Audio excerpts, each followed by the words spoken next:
నెల్లూరు జిల్లా కోవూరు ఎమ్మెల్యే నల్లపురెడ్డి ప్రసన్నకుమార్ రెడ్డిపై ఆయన తమ్ముడు రాజేంద్రనాథ్ రెడ్డి నిప్పులు చెరిగారు.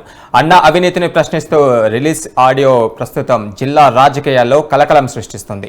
2024 ఎన్నికల్లో కోవూరు అభ్యర్థిగా తన అన్న ప్రసన్నకు టికెట్ ఇవ్వొద్దంటూ ఆడియోలో జగన్కు విజ్ఞప్తి చేశాడు రాజేంద్రనాథ్.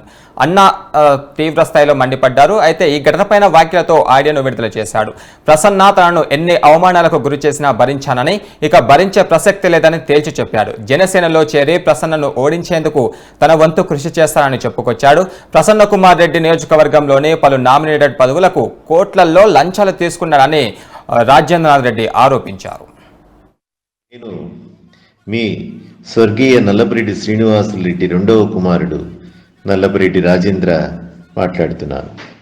ముఖ్యంగా నేను మీకు తెలియజేసేది ఏమంటే 2024 ఏప్రిల్లో జరగబోయే అసెంబ్లీ ఎన్నికల్లో కోవూరు నియోజకవర్గం వైసీపీ పార్టీ అభ్యర్థిగా ప్రస్తుత ఎమ్మెల్యేగా ఉన్న మా అన్న ప్రసన్నకుమార్ రెడ్డి గారిని మార్చవలసిందిగా మన ముఖ్యమంత్రి వైఎస్ జగన్మోహన్ రెడ్డి గారికి విజ్ఞప్తి చేసుకుంటున్నాను.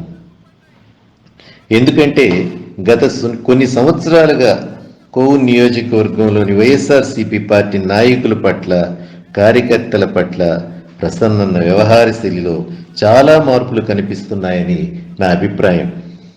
2019 ఎన్నికల్లో వైఎస్ఆర్సీపీ పార్టీని తమ భుజ స్కంధాలపై మోసిన స్థానిక నాయకులను, కార్యకర్తలను ప్రసన్న దూరం అనేది జగద్విత్తం.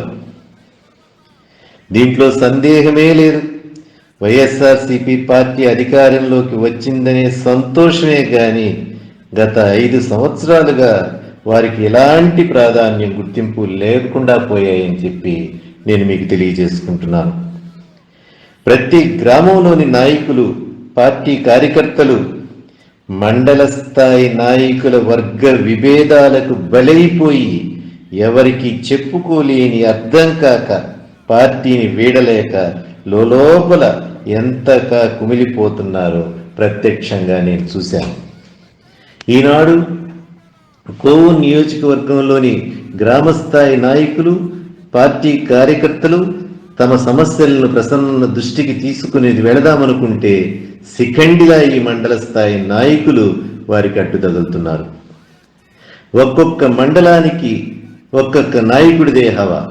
2 లేక 3 మండల స్థాయి నాయకులు ఉన్నప్పుడు వారి మధ్య ఉన్న వర్గ విభేదాల వలన మనం ఏ పార్టీలో ఉన్నామో కూడా తెలియని అయోమయ స్థితిలో గ్రామస్థాయి నాయకులు, కార్యకర్తలు మానసికంగా కృంగిపోతున్నారని మీకు తెలియజేసుకుంటున్నాను.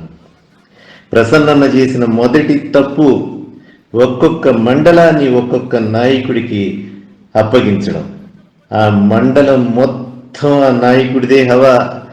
ఎవ్వరు కూడా ఆ నాయకుడిని కాదని ప్రసన్న దగ్గరికి నేరుగా వెళ్ళే పరిస్థితులు నేడు లేవు. ఆ నాయకుడు చెప్పిందే వేదం, ఆ నాయకుడు చెప్పిందే శాసనం. ఆ మండలానికి సంబంధించిన ప్రజలందరికీ కూడా మన ప్రసన్న ఎమ్మెల్యే అని మర్చిపోయి ఆ నాయకుడే మన ఎమ్మెల్యే అనే భావన ప్రజల్లోనూ, కార్యకర్తల్లోనూ, గ్రామస్థాయి నాయకుల్లోనూ వచ్చేసిందని నేను మీకు బాధతో తెలియజేసుకుంటున్నాను. ఎంతోమంది తమ సమస్యలను స్వయంగా చెప్పుకుందామని ప్రసన్న ఇంటికి వెళితే మళ్ళీ కలుద్దాం, రేపు కలుద్దాం అనే మర్యాదపూర్వకంగా వారిని ఇంటి లోపలికి కూడా పిలవకుండా అటెండర్స్ చేత చెప్పి పంపించడంతో అవమాన భారంతో వారు వెనుతిరగడం తప్ప వాళ్ళు చేసేదేమీ లేకుండా పోతుందని నా అభిప్రాయం. ఇక నియోజకవర్గంలో ఆ 4-5 నాయకులే కాకుండా రాజకీయాలకు సంబంధం లేని మరొక కనిపించని శక్తి వెంకటరమణయ్య అలియాస్ వెంకటరమణారెడ్డి. ఈ వెంకటరమణయ్య అనే వ్యక్తి బుచ్చి మండలంలోకి ప్రవేశించి బుచ్చి మండల నాయకుల మధ్య విభేదాలు సృష్టించి రాజకీయాలు నేర్పించే బుచ్చి మండలంలో వైఎస్ఆర్సీపీ పార్టీని భ్రష్టు పట్టించిన చరిత్ర వెంకటరమణయ్యదేనని చెప్పి నేను మీకు